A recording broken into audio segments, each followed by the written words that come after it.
Que a graça e a paz do nosso Senhor Jesus Cristo seja com você nesse dia. Eu sou o pastor Luiz Felipe, o Pipe, e tenho uma palavra de Deus para você, que você possa ser abençoado, que Jesus fale com você nessa hora. Em Filipenses, no capítulo 3, versos de 1 a 4, diz assim: Finalmente, meus irmãos, alegrem-se no Senhor. Escrever-lhes de novo as mesmas coisas não é cansativo para mim, é uma segurança para vocês. Cuidado com os cães, cuidado com esses que praticam o mal, cuidado com a falsa circuncisão, pois nós é que somos a circuncisão, nós que adoramos pelo Espírito de Deus, que nos gloriamos em Cristo Jesus e não temos confiança alguma na carne, embora eu mesmo tivesse razões para ter tal confiança. O que Paulo nos diz aqui é, primeiramente, que ele escreve a carta da alegria. A alegria não pode ser algo circunstancial, porque senão ela vai e volta. A alegria de todo cristão é a certeza de que Jesus governa a sua vida, que Jesus é o dono da nossa história e que Ele cumpre em nós o querer quanto o seu realizar. Por isso ele diz, finalmente, irmãos, ele está lembrando aquilo que importa mais. Ele diz, olha, escrever as mesmas coisas não é repetição, não é bobagem para mim, mas é segurança para vocês. Muitas pessoas hoje não querem viver essa constância ou voltar sempre lendo as mesmas coisas, porque acham que tem muito da vida para aprender e descobrir. Mas a fé cristã, ela está firmada numa pessoa, em Cristo. E Ele nos deu a sua palavra. Por isso, Paulo nos dá uma das coisas mais lindas que a constância na fé pode nos dar. A segurança que nos traz a alegria. Sabe por quê? Muita gente lê uma vez só a Bíblia, ou quase lê muito pouco, tão pouco, quase nunca leu, e acha que pode ter essa certeza dessa alegria que Paulo fala.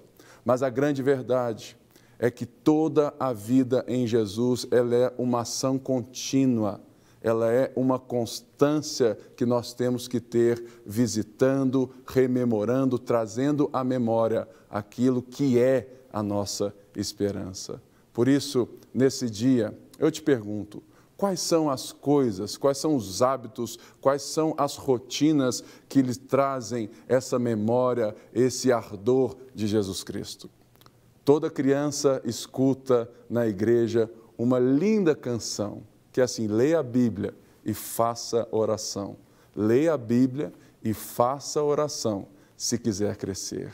E essa verdade vale para nós hoje, porque Paulo está trazendo à tona os ensinamentos novamente, porque justamente ele quer dizer que aquilo que importa tem que importar mais, a ponto de fazer parte da agenda da nossa vida, todos os dias, todo momento, toda hora. Todos os dias você deve separar um momento para a leitura da palavra, para reflexão na palavra, para entender a mente de Deus, sabe, os princípios de Deus, entrar dentro das histórias bíblicas e ser lembrado para ter a segurança daquilo que nós vivemos, porque Jesus é a âncora da nossa salvação. Por isso, não deixe que as coisas novas atrapalhem. A nossa geração é muito de novidade. Eu percebo até mesmo nos cultos que quanto o tempo passa e a nossa liturgia não muda, as pessoas ficam um pouco assim, sem graça, porque elas perderam o valor daquilo que é verdadeiramente eterno. O que é eterno não pode ter data de validade para você.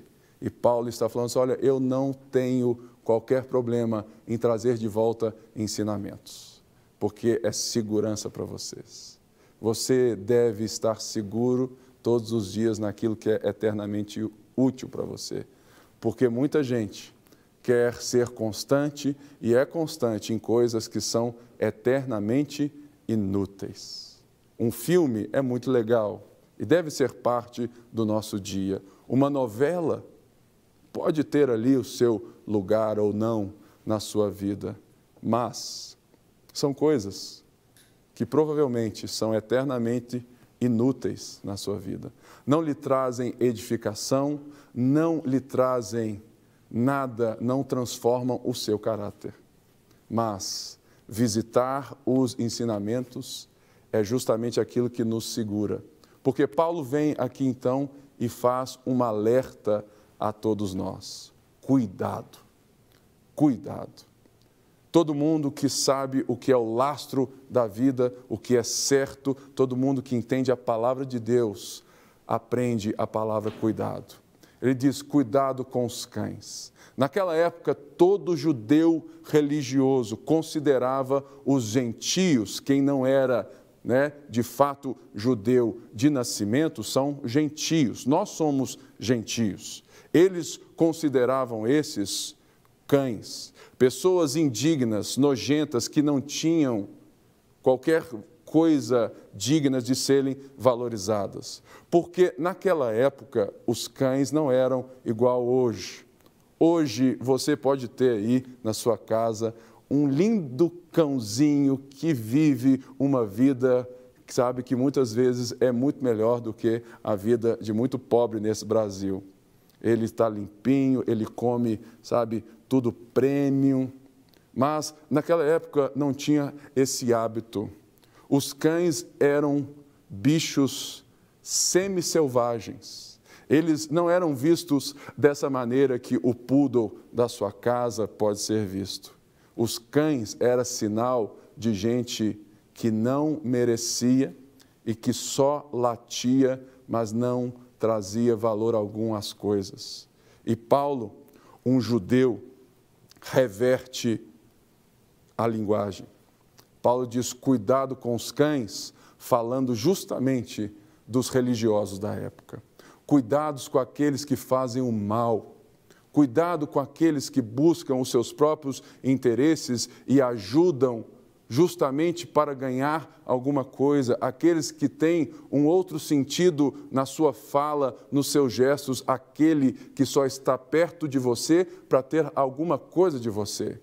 Essas pessoas são as pessoas más, as pessoas que para tudo têm um outro interesse. Aqueles que estavam à sua volta, estavam à volta da igreja para tirar proveito e para impor regras desnecessárias.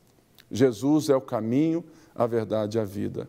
E nós vemos que Jesus vem para todas as pessoas.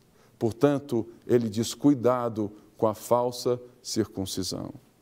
Paulo escreve em Gálatas justamente sobre isso, porque a circuncisão para um judeu era algo que marcava a sua eleição natural de ser um judeu. Eles eram circuncidados ao 8º dia. E todos aqueles que se convertiam ao judaísmo, eles tinham que ser circuncidados. Foi esse o papo que aconteceu em Atos 15, quando os gentios começam a serem salvos e o concílio de Jerusalém se reúne para debater e resolver isso. E foi resolvido que aos gentios não seria imposto qualquer regra judaica de fé, porque o cristianismo, a fé em Cristo, ela não está ligada a esses preceitos da lei aos judeus, porque Jesus é o cumprimento da lei. Então, muitos religiosos, muitos líderes religiosos estavam vivendo como líderes opressores desses irmãos, dizendo que eles só podiam ser aceitos por Deus, que eles só seriam, aceitos por Deus se eles cumprissem essa lista de regras, se eles se circuncidassem. E a grande verdade é que não é aquilo que você faz que te faz aceito por Deus. É aquilo que Deus fez por você que lhe faz aceito por Deus.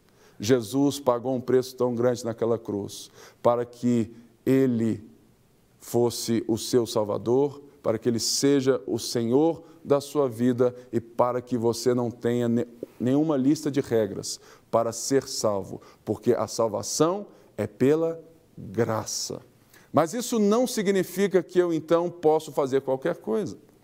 Porque é justamente quando a fé é vista como um conjunto de regras que eu tenho o peso de viver para ser aceito. Toda religião é assim, mas o cristianismo não é uma religião. Não é o que eu faço, mas é o que Deus fez. Por isso Paulo diz, cuidado com a falsa circuncisão, cuidado com os cães, cuidado com quem faz o mal, porque a fé cristã é um relacionamento íntimo e não pode ser opressor. Mas, por que nós então vivemos em santidade? Por que todo cristão deve buscar ser santo, deve sempre buscar ser mais parecido com Deus? Porque Paulo fala que nós é que somos a verdadeira circuncisão. Nós é que somos o povo verdadeiro de Deus. Nós que adoramos a Deus pelo Espírito, porque nós temos comunhão com o Pai, não por uma liturgia, não por uma lista de regras, mas porque nós conhecemos o Pai, porque nós conhecemos o Filho, e quem vê o Filho vê o Pai, então, de fato, somos conhecidos por Deus e temos um relacionamento com Ele. E ele diz algo interessante. Ele diz aqui que nós temos tudo isso porque não temos confiança alguma na carne. Muitas pessoas entendem mal essa forma de sermos salvos pela graça. É por isso que nós somos santos e nós buscamos a santidade porque nós somos gratos a Deus pela salvação. Se eu quero ser mais parecido com o meu Senhor, eu quero ser mais e corro atrás de ser mais igual a Ele. Eu sou santo, eu busco ser santo por gratidão e não por imposição. Porque a salvação, ela não é por mérito. Mérito é diferente de obra. Mérito é alguma coisa que eu faço, que eu então mereço ser pago, aceito por alguém. A obra, ela pode ser feita por mérito ou pela graça. Nós trabalhamos para Deus, nós fazemos as obras de Deus, porque a nossa fé nos leva a boas obras. Mas quando você tem o mérito achando que você tem que fazer, que você tem que ser bom, você não entendeu a fé cristã. Eu te convido, nessa hora, a entregar a sua vida a Jesus, a tirar esse peso do coração de ter que se provar, de ter que ser alguém. Se você agora nos assiste e você percebe, puxa, eu preciso de ajuda porque eu estou a vida toda correndo atrás de ser alguém, ligue para nós no telefone da paz. Nós estamos prontos para orar por você, apresentar esse Jesus para você, tirar esse peso, esse fardo da sua vida. E se você já é um irmão na fé, ouça as palavras de Paulo, cuidado, permaneça na verdade, permaneça seguro naquilo que é eternamente útil, para que sejamos um povo alegre de Deus e que a alegria não seja circunstancial, porque de fato a alegria é quando nós estamos em Cristo. Alegrem-se no Senhor. Digo novamente, alegrem-se no Senhor. Que a graça do Pai, o favor dele seja sobre a sua vida nesse dia, sobre toda a sua casa, sobre todos os seus, que você possa prosperar nos caminhos do Senhor, sabendo que toda a nossa vida nos lembra a infância. Leia a Bíblia e faça oração, se quiser crescer. Deus te abençoe. Não quer ficar um segundo por fora da nossa programação? Agora você pode nos acompanhar através das plataformas digitais. Não perca tempo. Acesse, curta e siga-nos. Fique por dentro de tudo o que acontece por aqui. Rede Super, inspirando você.